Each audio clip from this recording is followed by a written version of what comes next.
नमस्कार दर्शक बंधु मु आपण स्वागत जनाऊँगी मो यूट्यूब चैनल ओडिया ओपिनियन को। जदि आम चैनल को एपर्यंत सब्सक्राइब करना ताहले सब्सक्राइब कर दियंतु ता पाखर थिया बेल आइकन को प्रेस कर दियंतु। चलंतु जानिनबा आज दिन टॉप न्यूज गुडी को।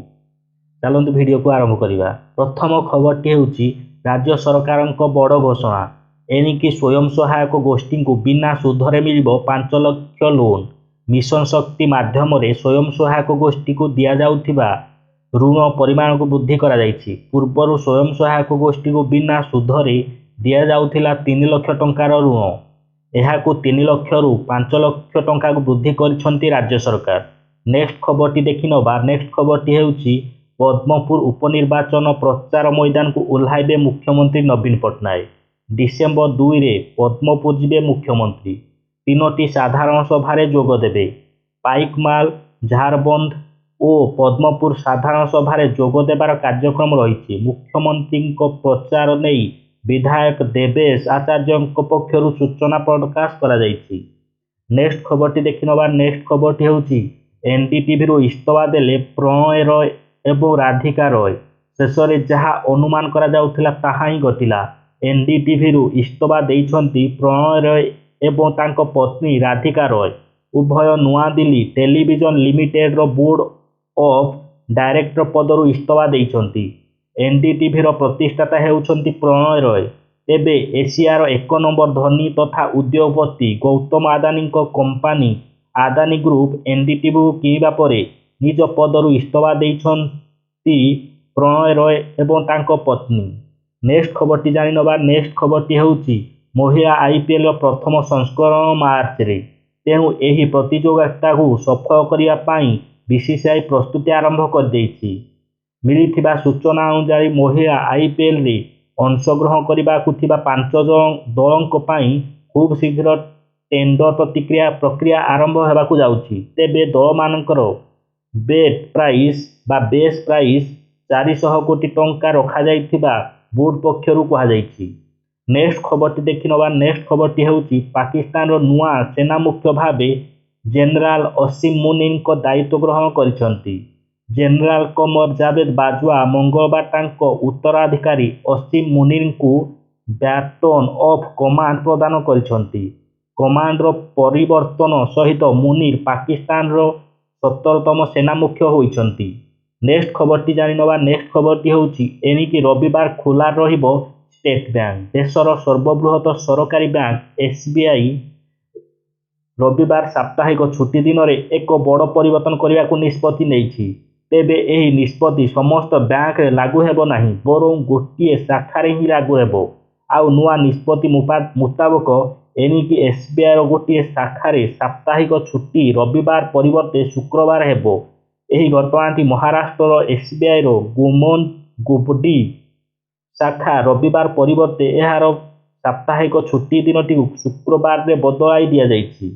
नेक्स्ट खबरटी जानि नबा। नेक्स्ट खबरटी हेउछि लोयर पीएमजी रे गर्जिले आशाकर्मी। स्थायी कर्मचारी मान्यता। मासिक 26,000 टंका सर्वनिम्न दरमा। मासिक 10,000 टंका पेंशन।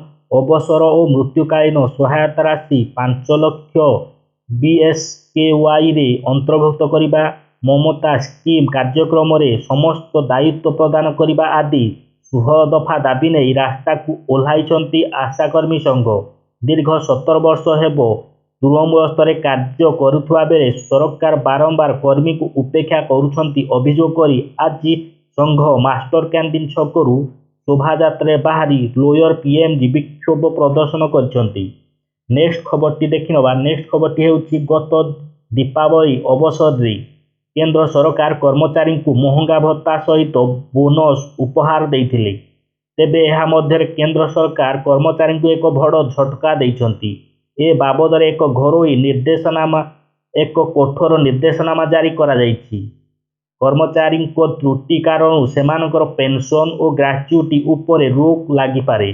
निकटरे केंद्र सरकार तरफ कर्मचारी कार्य को नहीं चेतावनी जारी करा जाइछि। जदि कौनसी कर्मचारी कार्यक्षेत्र में अवहेला प्रदर्शन करती तेबे सरकार नुआ नियम अनुजाई अवसर पर तांकर पेंशन और ग्रेच्युटी बंद कर दिया। यही आदेश केंद्र कार्यकारी लागू हेबो। आगामी दिन में राज्य सरकार कार्यकारी करिपारंती।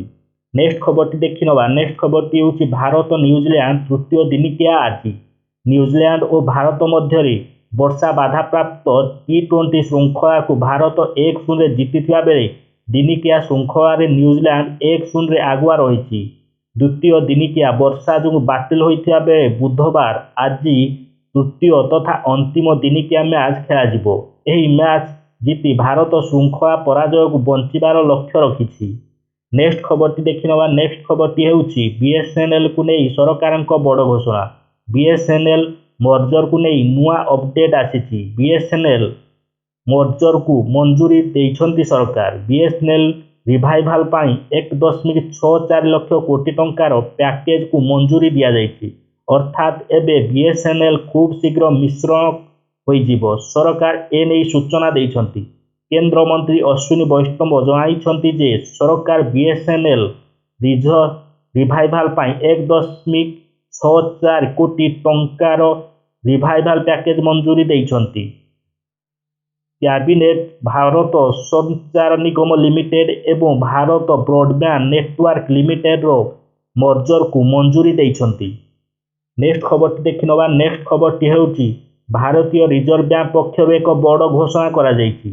एथिरे कहा जाइछि कि डिसेंबर 1 रु खुचुरा बाजार रे डिजिटल मुद्रा लॉन्च करा जिवो। एही क्रम रे डिजिटल मुद्रा निर्माण बंटन और खुचुरा कारोबार रे परीक्षा करा जिवो।